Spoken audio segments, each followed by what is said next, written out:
Hello my friends and welcome to Now this is the LIFEPOD in Subnautica. It is what saves you from the crashing ship and it becomes your base for the entire start of the game. However, while the LIFEPOD might be good at many things, the one thing it is not good at is moving. It does not like to move, it does not want to move, it does not move. What it wants to do is just stay tethered in one place and chill out. But you know, one thing this game brings out in me more than anything is fear of water. And sometimes when I come back home, man, I've had enough of water and I want to stay as far away as possible from all the horrors within it. Well, these are pipes. Their intended use is to be used with an air pump to bring air down underwater for you to breathe. However, their secondary use, and in my opinion much better use, is that you can use their collision to slowly but surely lift the LIFEPOD. Now last time I only lifted the LIFEPOD up a little bit just so I could build underneath it. However, that got me thinking, how high could you reasonably lift this thing? As an initial goal, I wanted to raise the LIFEPOD 14 meters up. That is the height of the Cyclops, and so I figured we can say that we have truly defied the metaphorical gods of 4546B, which is kind of what we do on this channel these days. So let's jump into it. Now it all began pretty easily. I loaded into a creative world, and while I would be doing this in creative, I will not be using any console commands for building the actual base outside of just giving myself some pipes. It was a beautiful sunny day, I crafted myself an air pump, deployed it, and then started on the process of placing down pipes. Quick breakdown on how these work, by the way. The air pump acts as the initial tether for these, and then they can stretch to a certain distance from the last connector you place down. Now after you've placed two of them, you can place a third pipe that then goes from that junction. I don't think there is any limit to how many you can reasonably connect. If there is, we should definitely try to find it. But this is how I started placing my pipes with the attempt to lift the LIFEPOD. Now, coincidentally, the beginning here seems to be the hardest bit. So I definitely took some time messing around the first few pipes to get this thing to lift even a tiny bit. As you can see, I was quickly assembling quite a web of pipes, and reasonably, the LIFEPOD hasn't really risen that much yet. Yeah, this is a slow process, and that was definitely a learning curve where I slowly understood how to place the pipes so that the thing would actually lift. Now, it didn't take too long before the LIFEPOD was fully out of the water. Yes, the mess of pipes underneath was becoming quite massive, and as you can see, I would regularly take out old pipes to kind of clean the build up a little bit and just give myself a bit more clarity as to what I'm actually attaching and where. And so the build kept going. At some point, I realized that actually placing pipes to the side would often give me better results. And so you will see that a lot of pipes sort of lead more alongside the edges of the LIFEPOD rather than just underneath. However, I would also always place them underneath to prevent it from falling back down.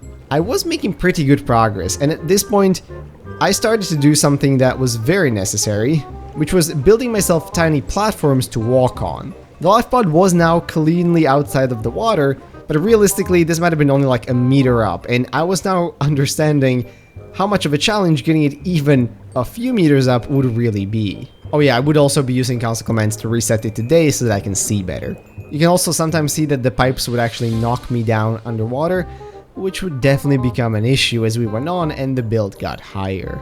At this point, I discovered a strange strategy where I could sometimes sort of lodge my character underneath the LIFEPOD to push it a bit up and then just build some pipes to kind of keep it in that position.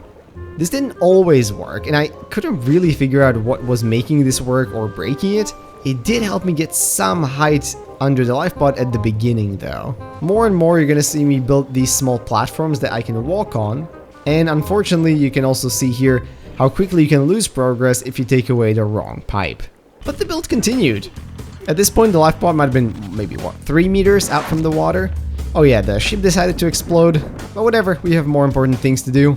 As the build got higher and higher, I realized that it would be impossible to continue without building myself some proper platforms around this thing to work on it. So as you can see here, I started building almost a bit of a scaffolding around that would allow me to get into position and get the angles I needed.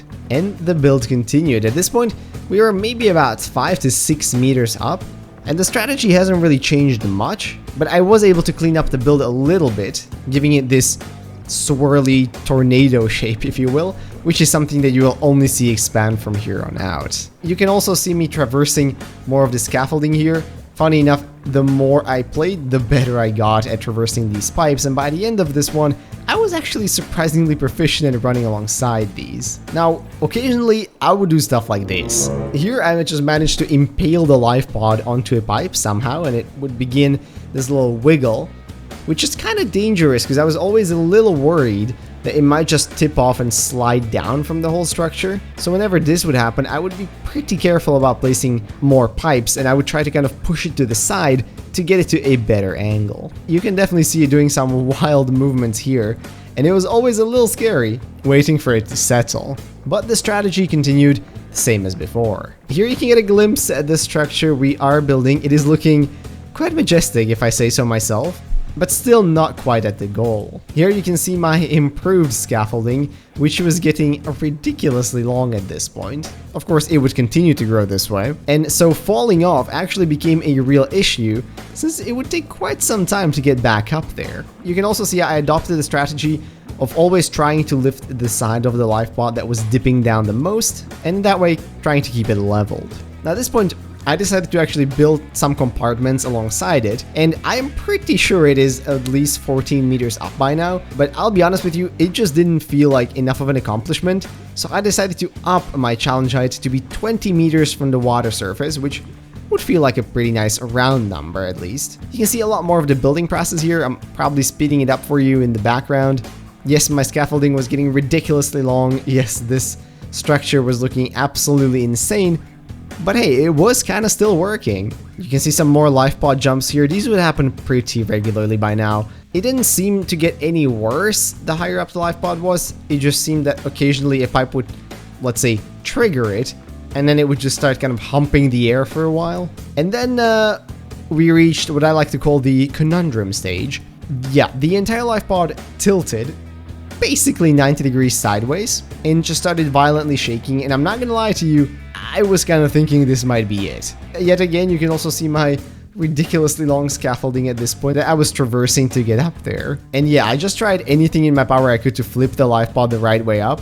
And then I also decided to build myself a secondary path up, simply because the original scaffolding was too slow to traverse. It would take me over a minute to get up there every single time just by running circles around the place. But I kept placing pipes diligently, and then finally, after hours of this stuff, there it was.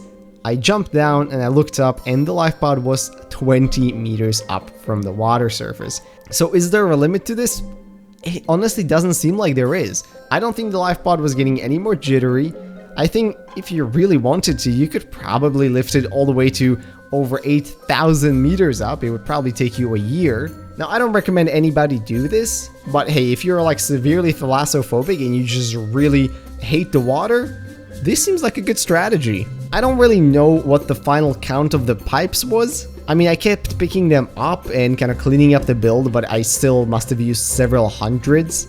Oh, and if you're curious, yeah, the life pod is still perfectly usable. You can get into it and you can jump out of it, no problem. So yeah, I hope you guys enjoyed this challenge. I am absolutely not going insane waiting for Subnautica 2. Please, Unknown Worlds, I need it like yesterday. But if you liked it, maybe consider leaving a like, commenting, or subscribing. All those would be very much appreciated. And with that, I'm going to wish you all a beautiful rest of the day, and I'll see you in whatever next video I make. Bye-bye.